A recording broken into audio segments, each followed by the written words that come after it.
All right, so I want to talk to you guys about opt-in forms. So Google Forms, JotForm, Typeform. There's all different types of forms that you can use for your business. All right, I'm going to share my screen. What you're seeing now, this is an old form. I haven't used Google Forms in a really long time. Google Forms used to be really editable and you could make it look how you wanted it to look. But then they completely updated and you had to follow what they wanted it to look like. And that's not how I wanted it to look. This is like a system. I don't care what you use as long as you use it, but I'm going to share what I use. I want you to be able to see the difference between the two. So this is an old form, so you can kind of see what it looks like. And then this is what JotForm looks like. I think it looks completely different. I think it has a different feel. I think it looks more professional, again, to me. But I want to share with you guys how to make a JotForm and different ways that you can use an opt-in form. So this is my JotForm. They have a completely free version. With a free version, you get 5 forms that you can have active at once, but you will have their branding at the bottom. So just keep that in mind. But JotForm is completely free. So I'm going to go to create form, and you can start from scratch, which is what I'm a fan of. You can use a template. So if you feel like, oh, like I don't want to be in full control, I want to see what they have, use this. Or you can literally come here and you can import someone else's form. Like you can make a copy of someone's form to start with. But you could do import form from a web page. For right now, we're going to start from scratch. You have 2 options. You can do the classic form, which is what you guys saw right here. Okay. Or you can do a card form. Now, I want to give you some words of caution about using one or the other. In my mind, if someone wants me to fill out a form for something, I want to be able to see what are they going to be asking me. So if you go with the card form and they are required questions, meaning that they have to fill it out before they can move forward, if it's me, I'm most likely not going to fill it out. Do I have card forms that are required? Yes. But one thing that I do is on these card forms, I tell them it's only 4 questions and this is what I'm asking. So that way when they go in, they know about it. But that's something to keep in mind, okay? I think there's a time and place for both. But today I'm gonna show you how to do a classic form, which is what you saw just a second ago. There's 2 different sides to the editing. There's over here, which is to build your form. And then on this side, the little paint roller is to change the way it looks. So first and foremost, I want to change the color of the form. Okay, I want the background. We're gonna make it look similar to this one over here. At the top, it says add your logo. I personally wouldn't use that. I've seen people who add their image here, but it creates a break and it's smaller. It just doesn't look cohesive with the form. So I never use the add your logo portion. So up here where it says form, we're going to get rid of that, okay? So over here on the left, add a form element, you have all these options. So here's image. So you just click and drag. And so we're going to use that image, this one right here. So we're going to make a sample form. I want to know their name. And I'm going to want their email. See how easy it is just to click and drag it in? It's the same with Google Forms. I want their phone number and I definitely want their address.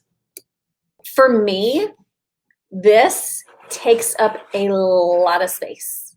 And I am all about making things short and concise because, again, the longer the form looks, the easier it is for someone to say, I don't have time to fill that out. So this makes it look a lot bigger. So what I do is I just removed the phone number. What I do is I choose long text and it's shorter. And so then I say address, city, state, and zip. Back in their phone number, sorry. Their phone number. We want this to be required.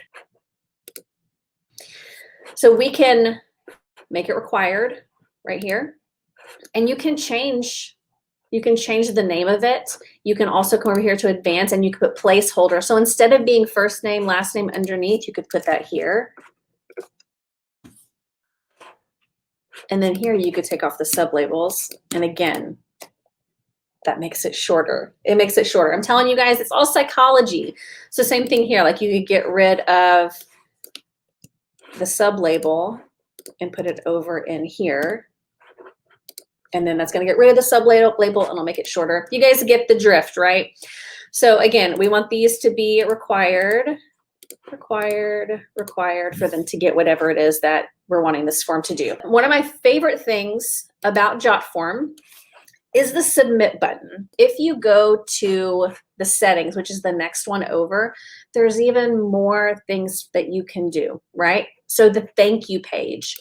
So you can either say, thank you, I got your submission, or you can say, you know what? I want these people, when they click the button, to go to my Facebook group.